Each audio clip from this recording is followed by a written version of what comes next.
Selamat datang di acara webinar perpajakan dengan tema pembahasan Baper, bahas perpajakan.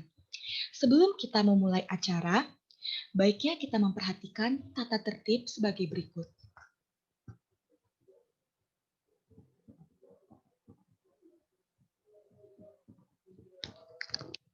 Yang boleh dilakukan selama kegiatan webinar ini adalah: pertama, peserta memasuki Zoom meeting 15 menit sebelum acara dimulai melalui tautan yang telah disediakan panitia. Kedua, mengikuti seluruh acara sesuai dengan arahan MC. Ketiga, mencatat poin-poin penting yang disampaikan oleh narasumber. Keempat, peserta diharapkan menggunakan format nama dengan peserta underscore nama. Kelima, peserta dihimbau menghidupkan kamera dan memakai virtual background yang telah disediakan oleh panitia. Keenam, peserta wajib berpakaian rapi dan sopan. Ketujuh, peserta dimohon untuk menonaktifkan mikrofon selama acara berlangsung, kecuali saat sesi tanya jawab dan dipersilahkan oleh panitia. Kedelapan, peserta diharapkan menggunakan bahasa yang santun ketika bertanya atau memberikan pendapat. Adapun yang tidak diperbolehkan ketika acara berlangsung adalah: pertama, peserta dilarang membagikan tautan atau jargonan tanpa izin dari admin grup WhatsApp. Kedua, peserta dilarang melakukan spam chat di chat Zoom meeting ataupun grup WhatsApp. Ketiga, peserta dilarang membuat keributan atau memicu provokasi yang dapat menghambat berjalannya acara. Dan yang keempat, peserta dilarang menggunakan bahasa kasar dan mengandung unsur sara. Baik, terima kasih atas perhatiannya. Dalam waktu 3 menit ke depan, acara akan segera dimulai. Mohon perhatiannya dan selamat mengikuti acara. Waktu dan tempat dipersilahkan kepada MC.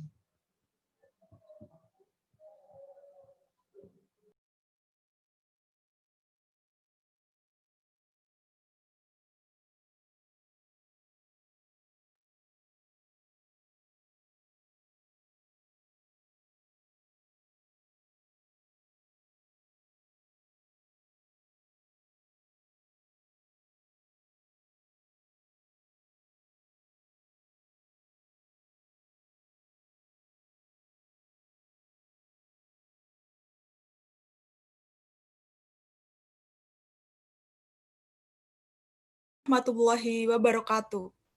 Selamat pagi dan salam sejahtera bagi kita semua. Selamat datang bagi semua peserta Zoom meeting pada pagi hari ini dalam acara webinar Baper, bahas perpajakan. Saya Erindia Arifin, mahasiswi Politeknik Keuangan Negara STAN, program studi Diploma 3 Pajak yang akan memandu acara kita pada pagi hari ini. Puji syukur kita panjatkan kehadirat Allah Subhanahu wa Ta'ala, Tuhan Yang Maha Esa, karena atas izinnya lah kita dapat hadir di webinar hari ini. Untuk membuka acara, izinkan saya membacakan sebuah pantun. Jalan-jalan ke Jati Asih dari pagi hingga petang. Kami sangat berterima kasih bagi rekan-rekan yang sudah datang. Nah, sebelum kita memulai acara selanjutnya, marilah kita berdoa bersama-sama menurut kepercayaan masing-masing agar acara kita pada pagi hari ini berjalan dengan lancar dan kita dapat menyerap ilmu yang akan diberikan oleh narasumber. Berdoa menurut kepercayaan masing-masing dipersilahkan.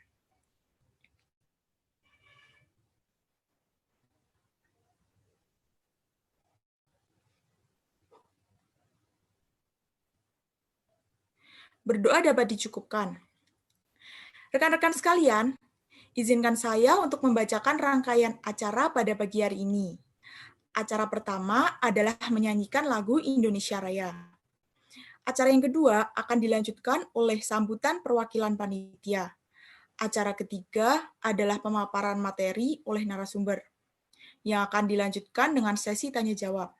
Lalu akan dilanjutkan dengan sesi foto bersama, sekaligus diikuti dengan penutupan. Rekan-rekan sekalian, untuk mengawali acara, Marilah kita bersama-sama menyanyikan lagu kebangsaan Indonesia Raya. Rekan-rekan kami mohon memposisikan diri dengan nyaman.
Acara selanjutnya adalah sambutan perwakilan panitia webinar pada pagi hari ini, yaitu Kak Muhammad Reza Fahlevi.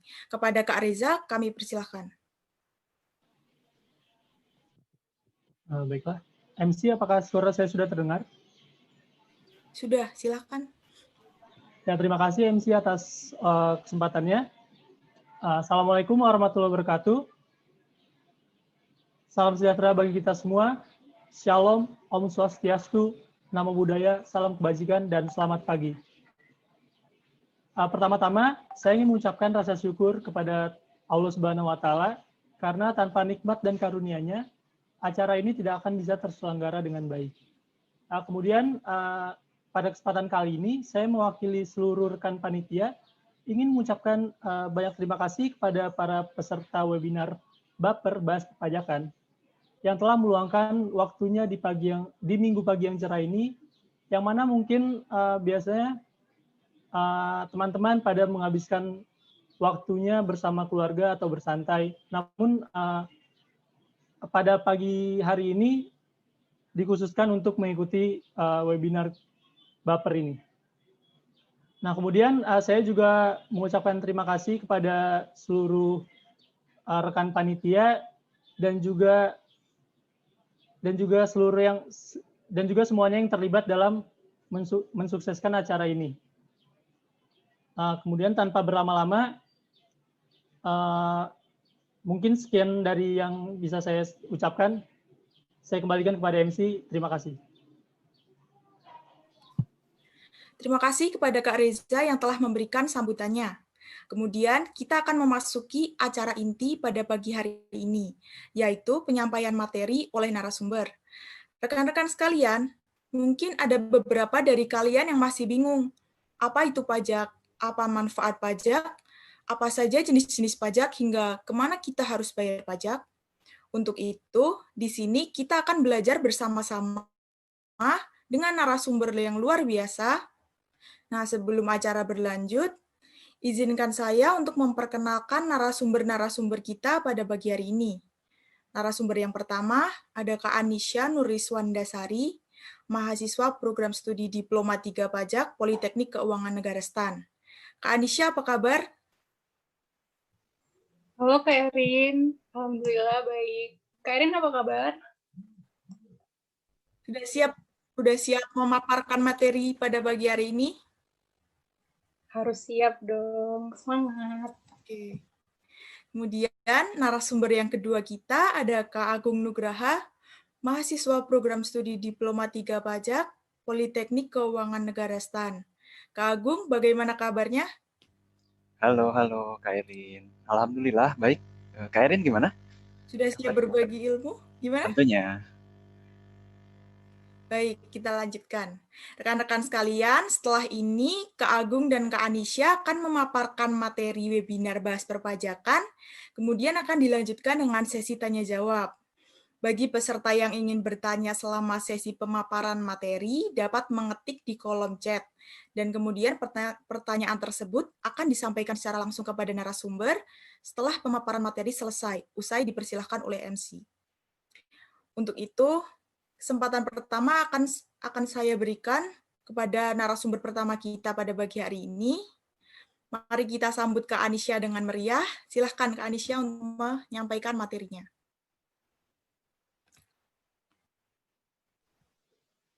Baik, Kak Erin, terima kasih. Saya ambil alih. Assalamualaikum warahmatullahi wabarakatuh semuanya. Selamat pagi. Apa kabar nih kalian? Semoga selalu dalam kondisi sehat ya, di tengah kondisi sekarang yang emang kita nggak tahu sampai kapan bakal berakhir gitu kan, karena ada wabah COVID. Jadi kita doakan saja semoga bisa cepat pulih dan kita semua bisa menjalani aktivitas dengan normal kembali. Dari yang aku lihat nih, kayaknya pagi hari ini udah pada ceria semua ya, berarti udah pasti siap dong dapat ilmu baru ya gak? Sebentar, oh ya, izin share screen MC.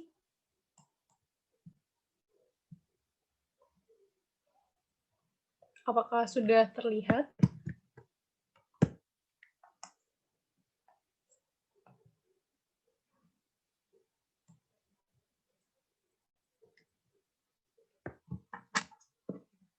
Cek, apakah screen-nya udah terlihat? Baik, sudah Kak Anissa. Oke, terima kasih. Jadi sebelum mulai, di sini aku pengen cerita sedikit nih. Kalian sering nggak sih dengar kayak ucapan orang-orang kayak buat apa gitu kita bayar pajak? Terus emang dapat apa sih kita dari bayar pajak itu? Terus hasilnya juga mana gitu kan? Aku yakin dari kita semuanya udah pasti sering dengar kalimat kayak gitu, atau mungkin bahkan kita sendiri yang bilang kalimat tersebut gitu kan, baik secara sengaja maupun tidak. Nah, di sini aku bakal bagi-bagi informasi sama kalian tentang suatu hal yang memang masih menjadi permasalahan di tengah masyarakat kita, yaitu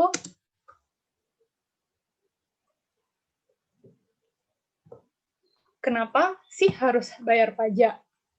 Nah, sebelum mengulas lebih lanjut lagi tentang pajak, di sini kita harus mengenal terlebih dahulu apa itu APBN.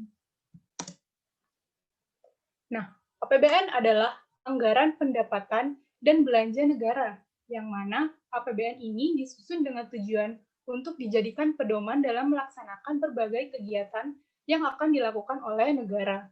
Nah, adanya APBN ini membuat pemerintah memiliki gambaran apa aja sih yang akan diterima sebagai pendapatan atau pengeluaran yang akan dilakukan selama 1 tahun anggaran.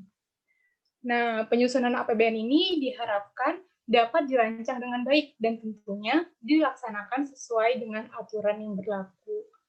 Juga tujuan utamanya ini tentu aja mampu meningkatkan pertumbuhan ekonomi, kemakmuran, dan meningkatkan kesempatan kerja. Nah, di sini bisa terlihat ya, struktur APBN ini terdiri dari anggaran pendapatan negara yang berasal dari pajak, pendapatan negara bukan pajak atau PNBP, hibah, dan anggaran pembiayaan. Pada hakikatnya, pajak ini merupakan hal yang nggak bisa dipisahkan dari APBN karena pajak merupakan salah satu komponen APBN dengan kontribusi terbesar.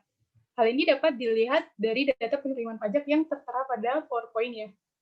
Nah, penerimaan pajak ini terbilang paling besar ketimbang komponen yang ada di dalam APBN yang lain.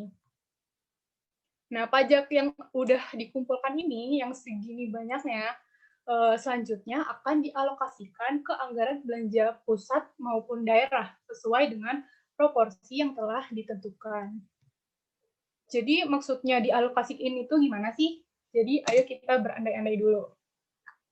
Misal nih, dalam setahun, kalian punya pendapatan sebesar misalkan X rupiah, dan kamu bayar tuh pajak penghasilan atas pendapatan kamu, dengan total pajak selama setahunnya itu sebesar 1 juta rupiah. Nah, atas 1 juta yang telah kalian bayarkan ini, otomatis kalian telah turut berkontribusi dalam belanja negara. Bisa dilihat ya, kemana aja uang pajak yang telah kita bayarkan.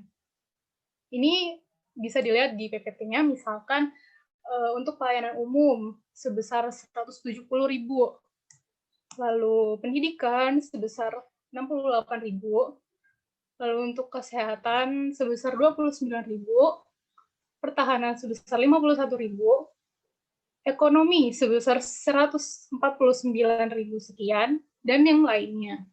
Jadi memang banyak manfaatnya sekali pajak untuk berbagai sektor. Seperti yang saya bilang tadi, pajak ini tentu banyak sekali memberikan manfaat. Yang pertama, sebagai sumber utama penerimaan dan kas negara. Ini sama kayak perekonomian di rumah tangga ya. Negara juga mengenal adanya sumber-sumber penerimaan dan pengeluaran. Nah, seperti yang kita tahu juga, pajak memang merupakan sumber utama penerimaan negara yang menyumbang sekitar lebih dari 80% dari seluruh penerimaan negara. Kayak bayangkan aja gitu, gimana kalau negara tanpa pajak. Tentunya sebagian besar kegiatan yang tadi yang ada di PPT sebelumnya itu, kayak ekonomi, kesehatan, pendidikan, dan yang lainnya akan sulit untuk dilaksanakan. Lalu yang kedua, ini ada memberikan subsidi serta mengurangi beban masyarakat. Penggunaan pajak ini ditujukan untuk menyediakan fasilitas publik dan memberikan subsidi di berbagai sektor, mulai dari belanja pegawai sampai pembiayaan berbagai proyek pembangunan. Nah, pembangunan sarana umum kayak misalkan jalan, jembatan, terus sekolah, rumah sakit, bahkan kayak kantor polisi juga, terus pembangunan infrastruktur juga, biaya pendidikan, lalu biaya kesehatan, subsidi BBM, gaji pegawai juga. Ini semua dibiayai oleh penerimaan pajak yang tadi. Jadi kayak semakin banyak pajak yang dipungut, maka semakin banyak juga fasilitas dan infrastruktur yang dibangun, dan tentu saja hal ini dapat mengurangi beban masyarakat. Lalu yang ketiga adalah membiayai kepentingan umum dan pengeluaran negara. Nah, dari pajak yang telah disetorkan oleh masyarakat tadi, nantinya akan digunakan negara untuk kesejahteraan masyarakat juga. Antara lain seperti memberi subsidi barang-barang yang dibutuhkan masyarakat dan membayar utang-utang negara. Selain itu juga pajak digunakan untuk menunjang ekonomi, terutama pada UMKM agar perekonomian kita dapat terus berkembang. Tentu saja hal ini bertujuan untuk menggerakkan roda perekonomian di Indonesia. Nah, selain manfaat, juga terdapat fungsi pajak. Di sini ada 4, jadi kita bahas satu-satu. Yang pertama ada fungsi anggaran atau budgeter. Nah, di sini pajak dijadikan alat untuk memasukkan dana secara optimal dari kas negara, tentunya berdasarkan undang-undang perpajakan yang berlaku. Sehingga pajak di sini berfungsi untuk membiayai seluruh pengeluaran yang berkaitan dengan proses pemerintahan. Seperti yang udah dijelaskan tadi ya, pajak ini kan digunakan untuk pembiayaan rutin seperti belanja pegawai, belanja barang, dan lainnya. Nah, sedangkan untuk pembiayaan pembangunan, uang tersebut itu akan dikeluarkan dari tabungan pemerintah, yaitu dari penerimaan dalam negeri dikurangi dengan pengeluaran rutin. Nah, tabungan itu tiap tahun selalu berubah sesuai dengan kebutuhan pembiayaan pembangunan yang memang semakin meningkat biasanya. Lalu yang kedua, fungsi mengatur atau reguleran, yaitu di sini pajak digunakan oleh pemerintah sebagai alat untuk mencapai tujuan tertentu dan pelengkap dari fungsi anggaran yang pertama. Hal ini pemerintah dapat mengatur pertumbuhan ekonomi melalui kebijakan-kebijakan yang pemerintah keluarkan mengenai perpajakan. Contoh aja misalkan dalam rangka penanaman modal, baik dalam negeri maupun luar negeri, akan diberikan berbagai macam fasilitas berupa biasanya keringanan pajak. Terus contoh lain juga pemerintah membuat kebijakan bea masuk yang tinggi untuk produk luar negeri dalam rangka melindungi produsen dalam negeri. Seperti itu. Lalu yang ketiga ada fungsi stabilitas, yaitu pajak membuat pemerintah memiliki dana untuk menjalankan kebijakannya yang berhubungan dengan stabilitas harga, sehingga inflasi itu dapat dikendalikan. Nah, hal ini dapat dilakukan dengan cara mengatur peredaran uang di masyarakat, lalu bisa dilakukan juga dengan pemungutan pajak dan penggunaan pajak yang efisien dan efektif. Dan yang terakhir ada fungsi retribusi pendapatan. Nah, dalam fungsi ini, pajak ini digunakan untuk membiayai semua kepentingan umum, termasuk membiayai pembangunan, sehingga dapat membuka kesempatan kerja yang tentu aja dapat meningkatkan pendapatan masyarakat. Nah, selanjutnya kita masuk ke dasar hukum pajak. Nah, pajak ini nggak sembarangan mungut ya teman-teman, tapi segala sesuatu itu harus dilandasi oleh hukum. Nah, perpajakan Indonesia ini diatur melalui pasal 23 Undang-Undang tahun 1945 yang menyebutkan bahwa setiap pajak dan pungutan lain yang memaksa untuk keperluan negara akan diatur dengan undang-undang. Nah, agar bisa diimplementasikan dalam kehidupan bernegara, maka selanjutnya ditindaklanjuti dari bunyi pasal 23A tersebut dengan diterbitkannya undang-undang yang mengatur tentang tata cara penyelenggaraan perpajakan. Di sini setidaknya ada 6 undang-undang yang bisa dijadikan landasan hukum dari pemungutan pajak di Indonesia. Yaitu yang pertama ada Undang-Undang Nomor 28 Tahun 2007 tentang Ketentuan Umum dan Tata Cara Perpajakan, lalu Undang-Undang Nomor 36 Tahun 2008 tentang Pajak Penghasilan. Selanjutnya ada Undang-Undang Nomor 42 tentang Pajak Pertambahan Nilai, Undang-Undang Nomor 28 Tahun 2009 tentang Pajak Bumi dan Bangunan, Undang-Undang Nomor 19 Tahun 2000 tentang Penagihan Pajak dan Surat Paksa, dan yang terakhir ada Undang-Undang Nomor 14 Tahun 2002 tentang Pengadilan Pajak.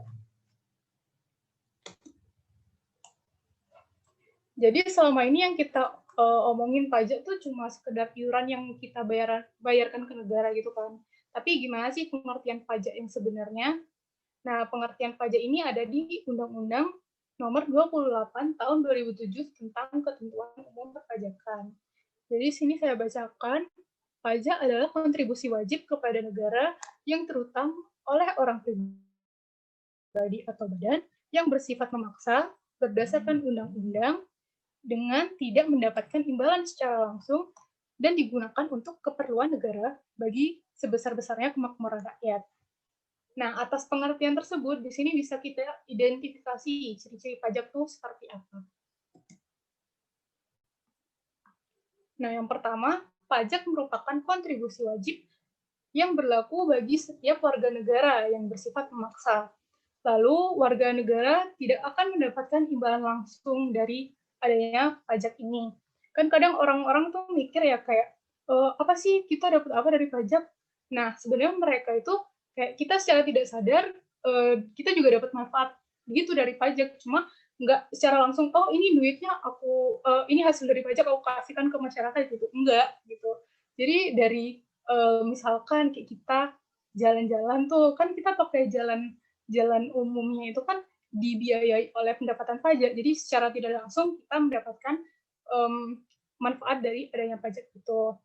Terus selanjutnya, oh ya ini seperti yang dikatakan tadi, pajak tentunya telah diatur dalam Undang-Undang Negara Republik Indonesia. Lanjut, pajak dipungut oleh negara, baik pemerintah baik pemerintah pusat ya maupun pemerintah daerah. Next, pajak diperuntukkan bagi pengeluaran-pengeluaran pemerintah, yang mana jika terdapat surplus, atas surplus tersebut akan digunakan untuk membiayai public investment. Dan yang terakhir, pajak mempunyai tujuan utama untuk anggaran dan mengatur atas adanya pajak tadi itu. Fungsi budgeter sama reguleran. Nah, setelah mendengar penjelasan tadi, tentunya kita semua udah tahu ya kayak betapa pentingnya pajak gitu yang kita bayarkan ke negara. Maka dari itu, kita sebagai milenial udah seharusnya gitu meningkatkan kesadaran kita akan perpajakan. Baik, mungkin cukup sekian penjelasan dari aku. Semoga apa yang telah kita bicarakan tadi bisa menjadi manfaat untuk meningkatkan kesadaran akan perpajakan kita. Karena kalau bukan kita nih, siapa lagi gitu kan yang bantu negara. Jadi, yuk kita tingkatkan kesadaran perpajakan kita. Jadi cukup sekian. Saya ucapkan terima kasih atas partisipasinya karena langkah kecil yang kalian lakukan dengan cara mengikuti webinar ini sangat bermanfaat sekali bagi masyarakat dan negara. Saya Anisha, selamat pagi. Wassalamualaikum warahmatullahi wabarakatuh. Saya kembalikan selanjutnya kepada MC. Terima kasih kepada Kak Anisha atas pemaparan materinya. Dari pemaparan Kak Anisha mengenai kenapa sih kita harus bayar pajak, kita jadi semakin paham mengenai manfaat-manfaat pajak, fungsi-fungsi pajak, dasar hukum perpajakan, hingga ciri-ciri pajak. Sekali lagi, mari kita beri aplaus kepada Kak Anisha. Kemudian sebelum berlanjut ke narasumber berikutnya, saya ingatkan sekali lagi bagi yang ingin bertanya selama sesi pemaparan materi dapat mengetik di kolom chat. Lanjut, mari kita berlanjut ke narasumber kedua kita, Kak Agung Nugraha, yang sepertinya dari tadi sudah sangat siap. Silakan Kak Agung untuk menyampaikan materinya. Halo, halo, tes. Suaraku udah kedengeran ya?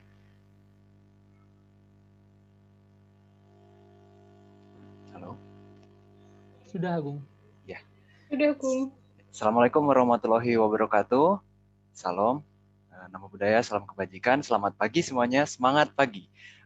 Sebelumnya terima kasih nih telah memberikan kesempatan buat saya juga untuk menjelaskan kepada teman-teman semua seluk-beluk tentang perpajakan, dan terima kasih juga tidak lupa disampaikan kepada teman-teman yang sudah menghadiri acara ini di minggu pagi yang seharusnya masih males-malesan atau gabut-gabutan gitu, tapi kita semangat untuk menimba ilmu terus ya. Nah, pada pembahasan kali ini, bila tadi oleh Kak Anisha sudah dijelaskan apa itu dasar-dasar pajak, mulai dari manfaat, fungsi, dan dasar hukumnya, mari kita sekarang menuju ke bahasan yang lebih mendasar lagi tentang persiapan perpajakan kita. Saya izin share screen ya.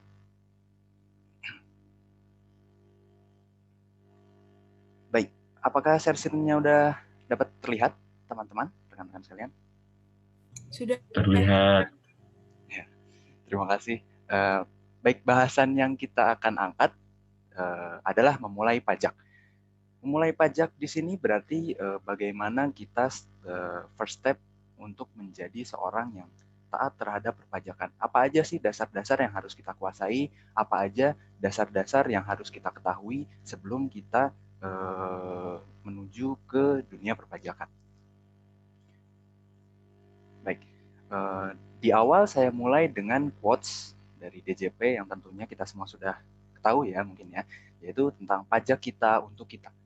Pajak kita untuk kita membawa kita untuk menyamakan persepsi bahwa pajak dibebankan kepada kita sebenarnya bukan untuk membebani apa yang kita miliki, tetapi sebagai bentuk dari gotong royong untuk sama-sama membangun bangsa ke arah yang lebih baik. Baik, jadi apa aja ya pembahasan pagi hari ini? Saya akan membahas tentang 3 poin utama terkait bagaimana memulai perpajakan. Yang pertama ada tentang jenis-jenis pajak. Yang kedua syarat wajib sebagai wajib pajak untuk memulai pajak. Dan yang ketiga adalah tempat membayar pajak itu sendiri. Yang pertama kita mulai dari jenis pajak. tentunya sebelum kita bisa membayar pajak atau terjun ke dunia perpajakan, kita harus tahu nih, pajak-pajak apa aja sih yang sebenarnya ada di Indonesia ini secara garis besar, dan apa yang menjadi kewajiban kita sebagai warga negara untuk membayar pajak. Pertama, pajak bisa dikategorikan melalui sifatnya, berdasarkan sifatnya. Ada dua macam. Yang pertama subjektif dan yang kedua objektif.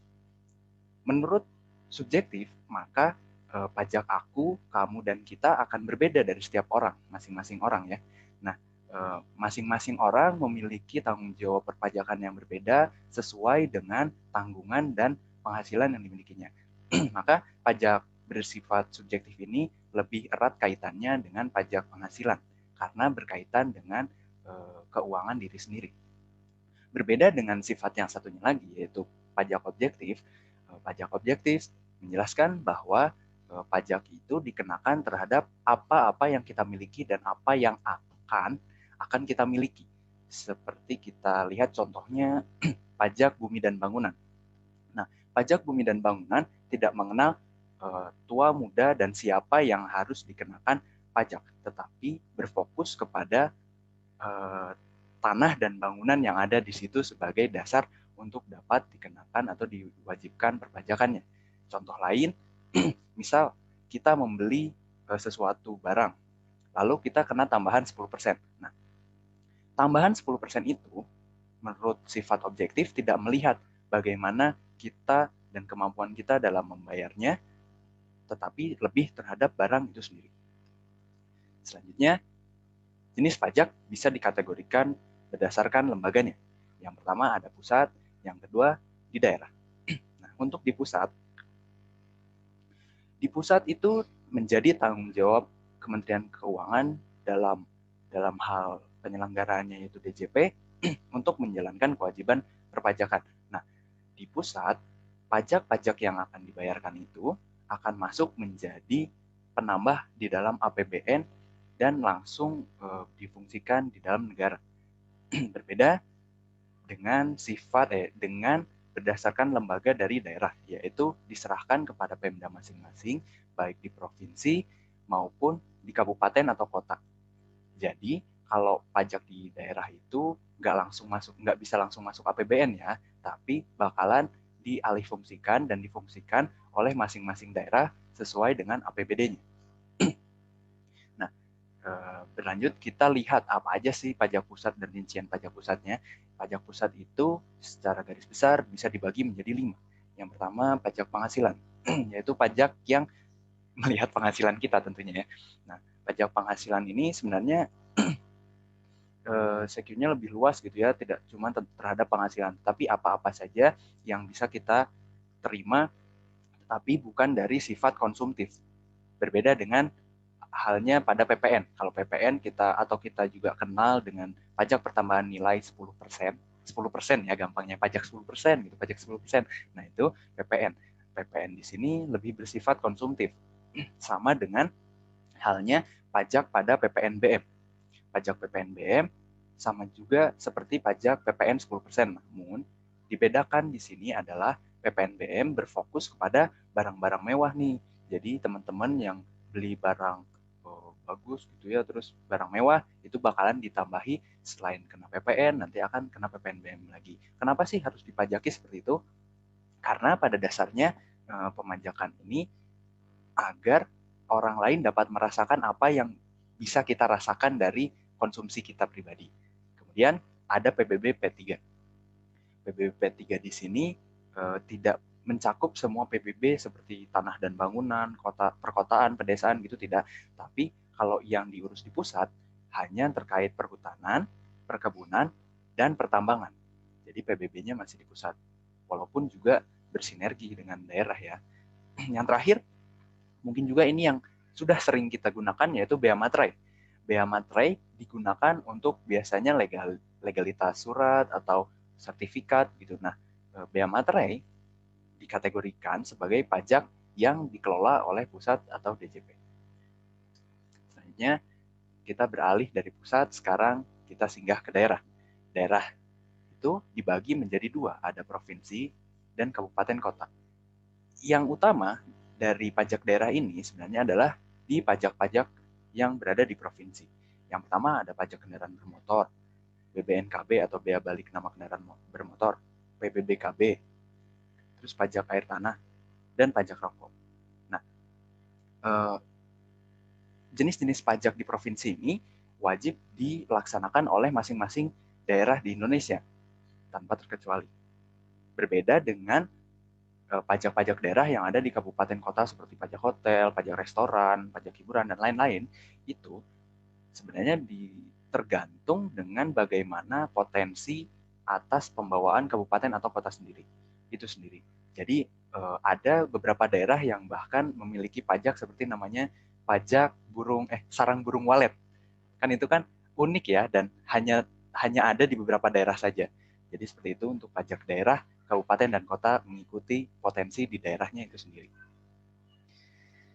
Mari kita berlanjut. Kalau tadi mengenai jenis-jenis pajak, sekarang mari kita lihat apa sih syarat wajib bagi saya, bagi kita semua untuk dapat mulai menjadi manusia yang taat pajak. Tetapi di sini saya mau bilang bahwa ini melalui perspektif pajak penghasilan atau berdasarkan aturan yang ada di pajak penghasilan. Sebenarnya kita harus tahu syarat subjektif dulu. Seperti halnya tadi jenis pajak, kita juga harus mengetahui syarat subjektif dari diri kita sendiri. Yaitu apa saja yang ada di diri kita sendiri, apakah sudah memenuhi peraturan. Mari kita lihat apa saja. Dimulainya kewajiban pajak subjektif itu ada 4 poin utama. Yang pertama itu untuk orang pribadi dalam negeri, untuk badan dalam negeri, kemudian badan luar negeri, dan warisan. Nah, untuk orang pribadi dalam negeri, yaitu saat dilahirkan nih. Jadi, begitu kita lahir, gitu kita oe-oe gitu, ternyata sudah wajib untuk menjadi subjek pajak. Gitu. Tetapi belum untuk dipajaki, karena masih pajak subjektif saja. Dan atau berada di Indonesia untuk waktu yang lama, dan hanya berniat saja sudah menjadi pajak subjektif.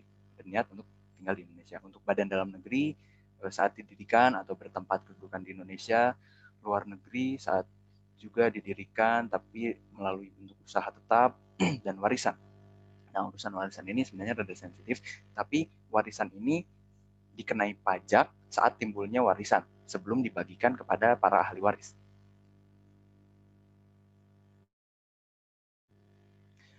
Kemudian ada syarat objektif. Objektif seperti tadi yang saya bilang, bahwa objektif ini melihat dari apa yang kita terima dan apa yang kita miliki. Nah, bila kita berbicara tentang pajak penghasilan, maka syarat objektifnya adalah penghasilan. Penghasilan di dalam Undang-Undang Pajak Penghasilan itu sendiri, yaitu UU PPH nomor 36 tahun 2008, berkata bahwa yang dianggap penghasilan yaitu apa-apa yang dimaksud sebagai tambahan kemampuan ekonomis yang diterima atau diperoleh kita sebagai wajib pajak atau subjek pajak, baik dari Indonesia maupun dari luar Indonesia, yang dipakai untuk konsumsi ataupun dapat menambah kekayaan kita. Nah, ini ada beberapa contoh objek pajak penghasilan, atau sering juga dikenal di dalam dunia perpajakan, yaitu pasal 4 ayat 1. Pasal 4 ayat 1 ini berkaitan dengan pajak-pajak penghasilan yang dapat dikenai pajak. Objek pajak penghasilan.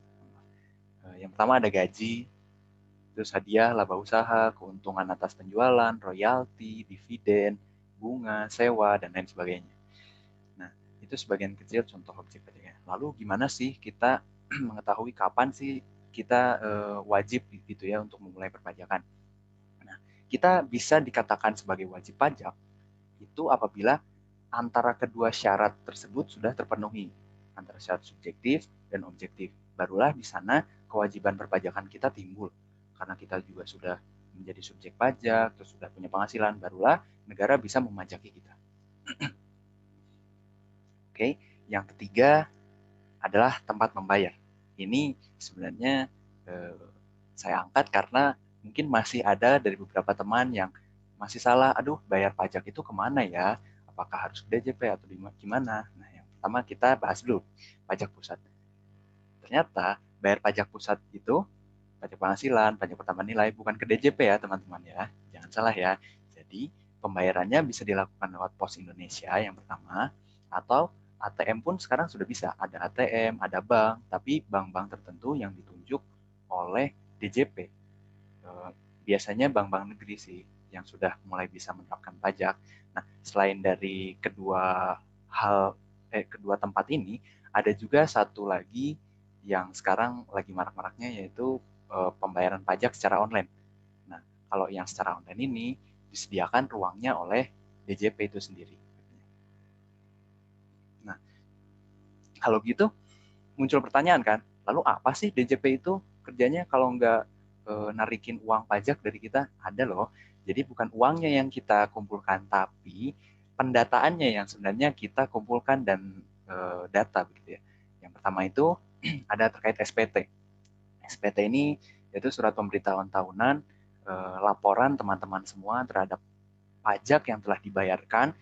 Nah, datanya tersebut kita yang terima, DJP yang terima. Selain itu juga DJP berkaitan dengan pengurusan NPWP dari mulai pembuatan, ganti nama, dan lain sebagainya. Nah, itu tadi pajak pusat ya. Pajak pusat berarti bukan di DJP, ingat. DJP cuma menerima laporan saja. Kemudian di pajak daerah. Nah, sama juga di pajak daerah nih. Banyak daerah-daerah, termasuk yang provinsi terutamanya ya, pembayarannya itu tidak langsung ke kantornya, kantor daerah atau Pemdanya, tetapi dialihfungsikan kepada ada dinas terkait, yaitu Bapenda, atau ada juga teman-teman yang mengenalnya dengan nama Samsat gitu ya. Nah, selain Bapenda dan Samsat, ada juga Indomaret, Alfamart, sebut merek nih, sama bank-bank tertentu, biasanya bank daerahnya masing-masing. Kalau Bandung ya BJB, Jawa Barat itu BJB, Jakarta Bank DKI, dan lain sebagainya. Yang terakhir ada sedikit tambahan nih, sneak peek tentang perpajakan yang lagi hangat-hangatnya gitu ya, akan dibahas sedikit. Yang pertama, tentang apakah pelajar perlu nggak ya bikin NPWP itu? Kan kita kalau dari penjelasan tadi kayaknya baru syarat subjektif aja yang memenuhi kan sebagai warga negara Indonesia. Nah, ternyata bisa banget loh, bisa banget, dan banyak banget benefitnya buat kita sendiri sebagai generasi muda yang akan taat pajak di kemudian hari. Yang pertama itu, melalui kita membuat NPWP, kita bisa belajar prosedur perpajakan dan siap untuk mempraktikkan perpajakan di dunia nyata ke depannya. Terus yang kedua, ada insentif untuk bagi pemilik NPWP, yaitu kena pajaknya lebih rendah. Jadi kalau kita tiba-tiba nih diundang untuk apa gitu, terus ternyata dapat uang pesangon atau uang gaji. Nah, uang gajinya itu yang tadinya seharusnya dipajaki 20% lebih tinggi, 120% dari tarif aslinya. Dengan kita memiliki NPWP, tahu-tahu kita dikasih insentif sebesar 20% lebih rendah, atau hanya 100%-nya saja dari tarif aslinya. Yang ketiga, benefit lainnya seperti investasi, terus perbankan gitu kan, belakangan menggunakan persyaratan untuk menggunakan NPWP. Caranya gimana? Caranya teman-teman bisa langsung kunjungi saja direct.pajak.go.id dengan mendaftarkan email teman-teman masing-masing dan ikuti saja semua prosedurnya di sana, tulis nama, data, dan lain sebagainya, pokoknya next aja. Terus tunggu deh, nanti NPWP-nya karena juga lagi kondisi pandemi kayak gini, akan langsung dikirimkan ke alamat rumah teman-teman. Prosesnya ya relatif ya, bisa 2 minggu, 3 minggu gitu, tapi yang pasti akan sampai ke rumah teman-teman. Jadi mau pada bikin NPWP kan? Nah, yang selanjutnya ada materi, ada yang lagi hangat-hangatnya juga, yaitu materi tempel baru. Kita kan kenal tuh materi tempel dulu cuma ada 6.000 dan 3.000 di zaman kita. Ternyata mulai tahun 2021 ini, dari mulai 2020 akhir kemarin Desember, ada dicanangkan materi tempel nominal 10.000, yang membuat materi 6.000 dan 3.000 sudah tidak ada lagi. Tapi jangan khawatir kalau teman-teman hanya masih menemukan materi tempel 6.000 atau 3.000 atau bahkan masih pegang, itu masih bisa dipakai, tapi jangka waktunya hanya untuk 1 tahun terakhir ini. gimana cara pakainya? Itu harus disetarakan mendekati 10.000. Seperti misal contoh 6.000 sama 3.000, atau melebihi 10.000, 6.000 2, 12.000, atau juga 3.003 menjadi 9.000. Nah, seperti itu. Itu masih bisa dimanfaatkan sampai dengan akhir tahun 2021. Yang terakhir, mungkin teman-teman juga pasti nih udah merasakan buat teman-teman yang suka berlangganan Netflix, Spotify, atau top up Diamond Mobile Legend gitu ya. Ada kenaikan harga kan? Ada kenaikan harga 10% di pembayaran tersebut. Nah, ternyata adanya kelebihan pembayaran tersebut karena mulai dari 1 Agustus 2020 kemarin, PPN mulai dipajaki untuk aktivitas-aktivitas kegiatan tersebut, menyetarakan dengan objek-objek penghasilan yang lainnya. Kalau sebelumnya kan Netflix kok nggak kena pajak ya ini ya. Nah, itu ternyata ada potensinya.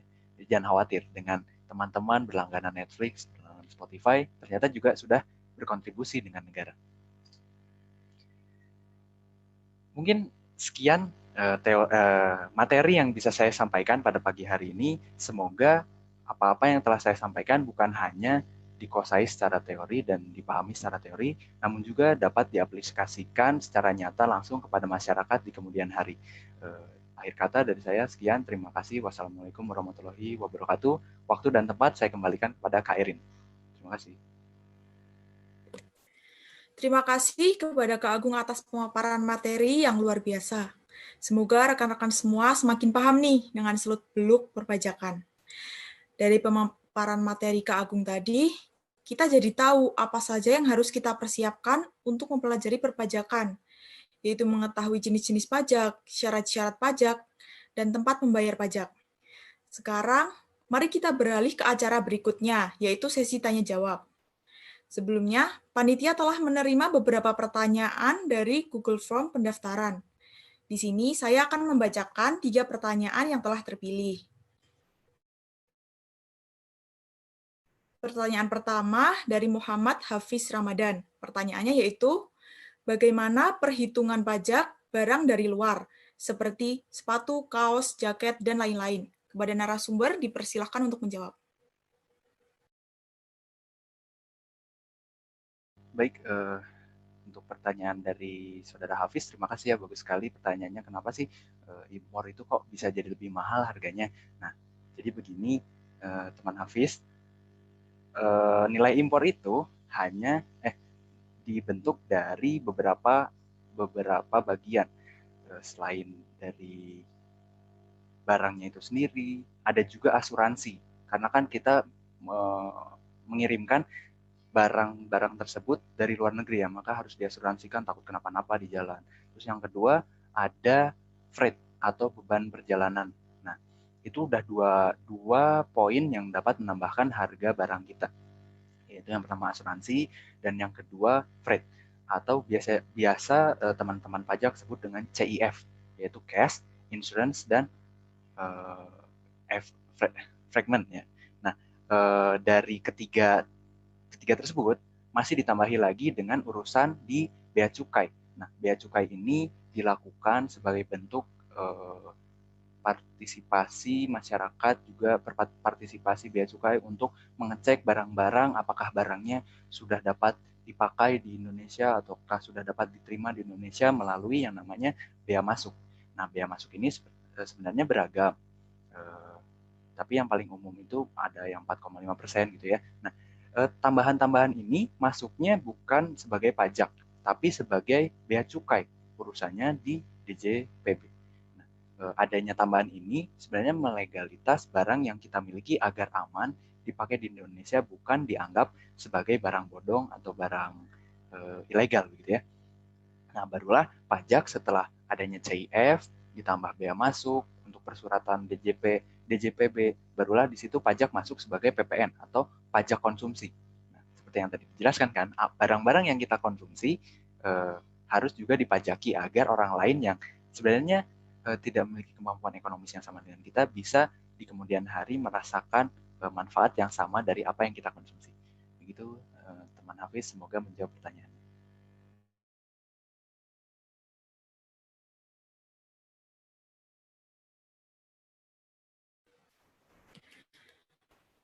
Baik, untuk pertanyaan berikutnya dari Nabilah Mardiani dan Eva Sofariah, yang kebetulan pertanyaannya sama, bea materai 10.000 di tahun 2021. Kepada narasumber, dipersilahkan untuk Izin ya, aku lagi. Nanti Anissa nambahin ya. Kalau ada yang kurang. Wait. Nyantek dulu catatan dikit. Jadi, bea materai seperti apa yang telah tadi di slide disampaikan, bahwa mulai berlaku dari 1 Januari kemarin sampai Desember 2021, itu diberlakukan karena adanya kemudahan atau memberikan kemudahan kepada teman-teman dalam legalitas dokumen dan penggunaan materai itu sendiri. Kan antara penggunaan materai 3.000 dan 6.000 itu sebenarnya beda ya, manfaat dan fungsinya. Masing-masing memiliki tujuan yang berbeda.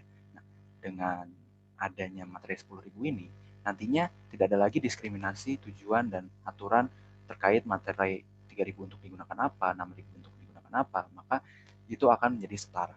Yang kedua, adanya keberpihakan kepada masyarakat luas dan pelaku UMKM. Dengan tarif materai yang disetarakan, maka persebaran pajak dari bea materai akan lebih besar tentunya kan. Dan yang kecipratan pasti bagian dari UMKM sebagai penerima dari bagian insentif bea materai dari berlakunya 10.000 ini. Yang ketiga adalah karena adanya kesederhanaan dan efektivitas yang dikejar. Untuk memudahkan, kan tadi di awal sudah disampaikan bahwa untuk memudahkan untuk masyarakat dalam menggunakan materai dan untuk petugas pajak juga untuk tidak kebingungan dalam menghitungnya. Jadi diselenggarakanlah materai 10.000 ini. Semoga menjawab.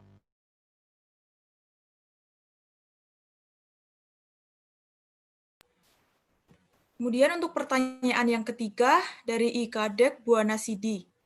Pertanyaannya yaitu, bagaimana cara melaporkan pajak jika nanti sudah mendapatkan penghasilan? Kepada narasumber dipersilakan untuk menjawab.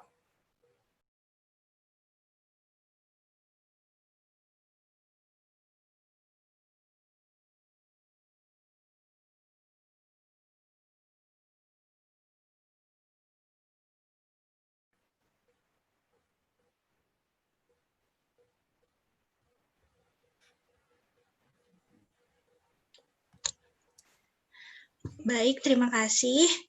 Saya ingin bertanya tentang bagaimana perlakuan pajak untuk YouTuber, online shop, atau seperti selebgram. Terima kasih.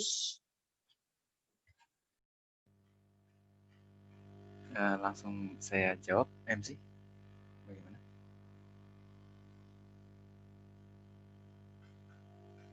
Ya, baik. Pertanyaannya mengenai bagaimana perlakuan pajak untuk YouTuber, online shop, atau selebgram. Nah, sebenarnya ini masih menjadi hal yang baru memang ya di dunia perpajakan, dan peraturannya pun masih ditarik ulur. Mungkin teman-teman ada yang tahu di tahun 2019 online shop mulai mau dipajaki, tapi ternyata belum dapat berjalan efektif dan ditarik lagi. Maka untuk penghasilan-penghasilan online ini yang kita dapatkan dari, bisa dibilang AdSense, dan kalau dari online shop itu penjualan transaksi elektronik gitu ya, ada dua macam. Kalau yang untuk YouTuber ini secara AdSense berarti ya, kita itu bisa dikategorikan sebagai bukan pegawai di YouTube itu sendiri karena kita mengupload sebuah konten ke dalam YouTube. Bisa juga kita diberikan anggapan sebagai melalui norma penghitungan khusus NPPN.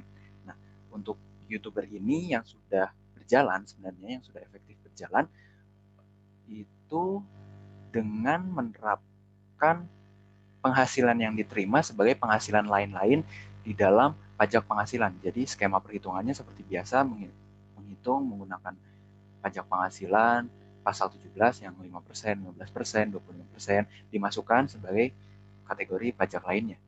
Nah, sama halnya dengan online shop dan selebgram, karena sebenarnya peraturannya belum belum ada yang secara efektif berjalan, yang ada pun masih dikaji lagi, ditarik ulur lagi, maka diberikan kepada masyarakat sebagai online shopper atau selebgram dengan penghasilannya masing-masing. Berapa besar penghasilannya, itulah yang akan dipajaki dan dihitung oleh masing-masing masyarakat melalui skema yang sama seperti YouTuber, yaitu PPh pasal 17. Terima kasih. Apakah terjawab, Saudara Yulia, atau ada tanggapan? Terjawab, terima kasih. Sama-sama.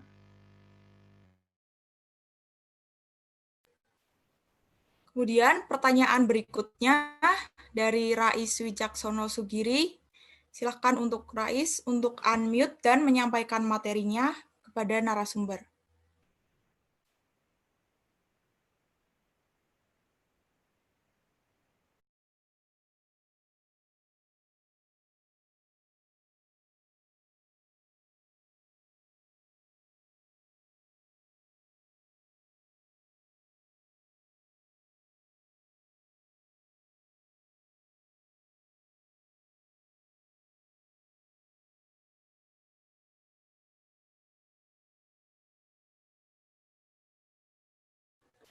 Kepada Rais, dipersilahkan untuk unmute dan menyampaikan materinya kepada narasumber.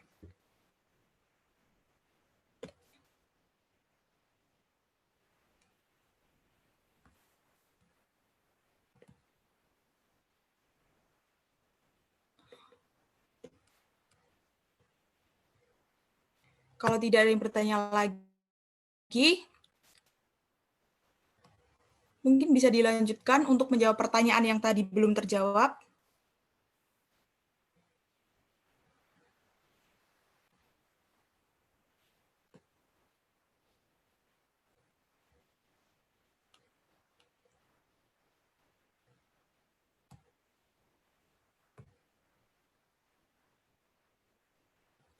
Kepada narasumber dipersilahkan.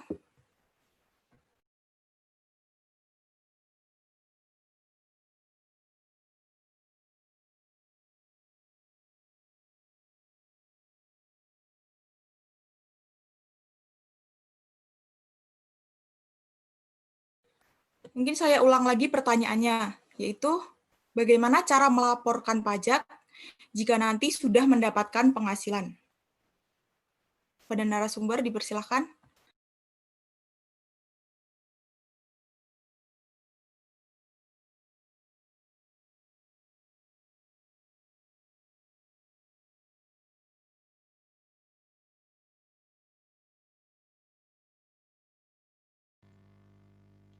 Baik, saya mau sedikit dulu menjawab beberapa bagian dari pertanyaan tersebut. Yang pertama itu seperti yang tadi dijelaskan, yaitu membuat NPWP setelah kita mendapatkan penghasilan. Tapi lebih efisiennya kita mempunyai NPWP dulu sebelum berpenghasilan. Oh iya, tadi ada juga yang ingin ditambahkan untuk yang mahasiswa bahwa NPWP bisa kita buat, tapi kan memiliki kewajiban untuk melaporkan. Nah, agar kita tidak harus melaporkan setiap tahun, kita bisa menjadikan NPWP tersebut menjadi non-efektif. Non-efektif ini dapat diajukan melalui DJP dan memintakan agar NPWP-nya dapat tidak untuk melaporkan pajak setiap tahun. Karena kita belum berpenghasilan, tapi akan efektif lagi kalau kita udah punya penghasilan. Mungkin kepada Anisya akan menambahkan jawaban.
Apakah ada yang mau ditambahkan, Manisha? Kalau tidak, mungkin kita akan lanjutkan ke acara berikutnya.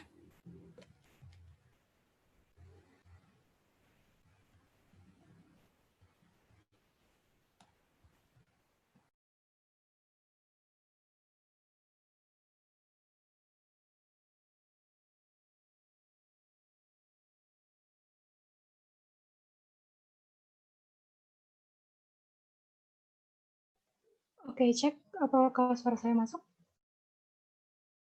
Masuk, silakan. Oke, mohon maaf tadi ada gangguan sinyal. Jadi untuk pertanyaan yang tadi, gimana sih cara melaporkan pajak, penghasilan saat kita punya cara melaporkan pajak ketika kita punya penghasilan. Jadi kita di sini dikenal dengan 3M. Yang pertama, pastinya kita harus mempunyai NPWP dulu. Nah, tadi cara membuat NPWP-nya udah dijelaskan sama Mas Huga di depan. Lalu setelah kita punya NPWP, kita akan menghitung sendiri berapa penghasilan yang kita dapatkan selama 1 tahun. Setelah itu dikurangi dengan PTKP, yaitu penghasilan tidak kena pajak. Lalu dari situlah kita bisa mengetahui berapa sih pajak terutang kita selama 1 tahun. Nah, setelah memperhitungkan hal tersebut, maka selanjutnya atas SPT yang telah kita isi dengan cara memperhitungkan penghasilan yang kita dapatkan tadi, kita laporkan kepada DJP. Seperti itu mungkin tambahannya.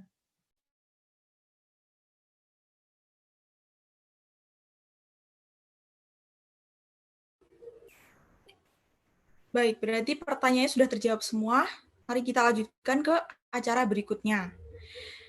Dari yang sudah narasumber sampaikan tadi, saya mencoba meringkas beberapa hal, yaitu lebih dari 80% penerimaan dalam APBN itu berasal dari pajak.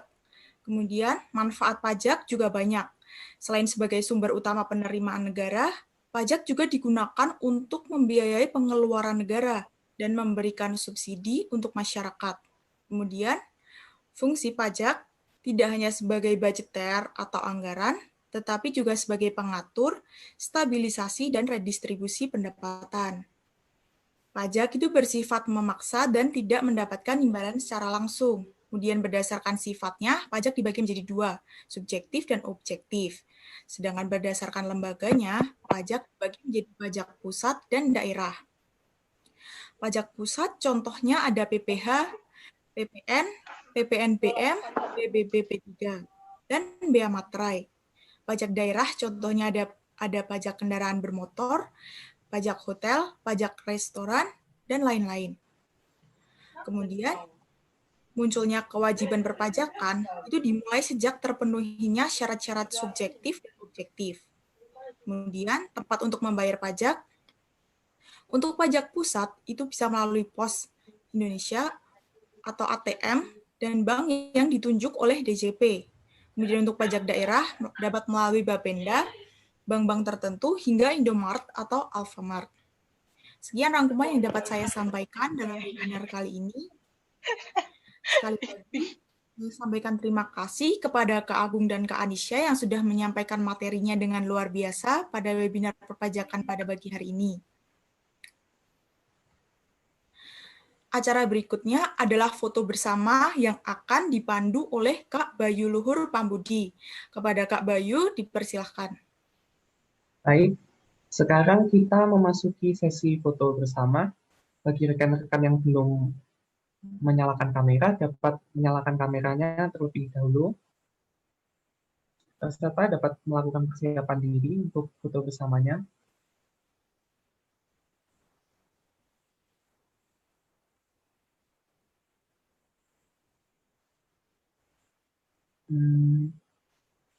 Mari teman-teman menyalakan kameranya.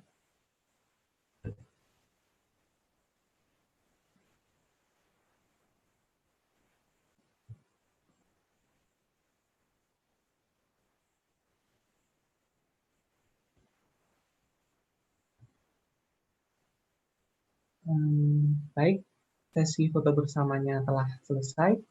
Terima kasih. Kemudian ini rekan-rekan peserta, kita dapat melanjutkan ke kegiatan berikutnya. Peserta dapat mulai mengisi link absensi pada link tersedia, dan dengan link tersebut, teman-teman dapat memperoleh sertifikat dari webinar ini.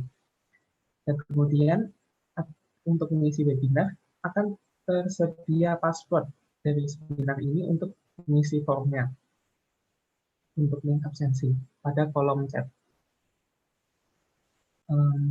Kemudian waktu dan tempat saya persilahkan kembali ke MC.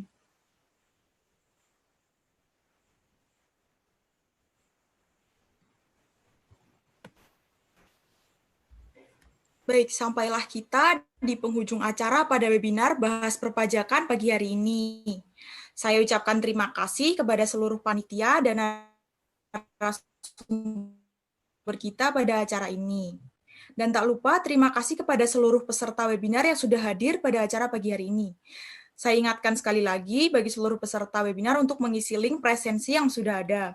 Peserta juga dimohon jangan meninggalkan grup WhatsApp terlebih dahulu sebelum sertifikat dibagikan. Kemudian, saya mewakili seluruh panitia, sekali lagi mengucapkan terima kasih kepada seluruh peserta yang sudah berkenan mengikuti acara ini sampai dengan selesai. Dan juga saya mewakili seluruh panitia meminta maaf apabila ada salah. Bergitamasya bersama Bunda, tak lupa singgah ke Gunung Merapi.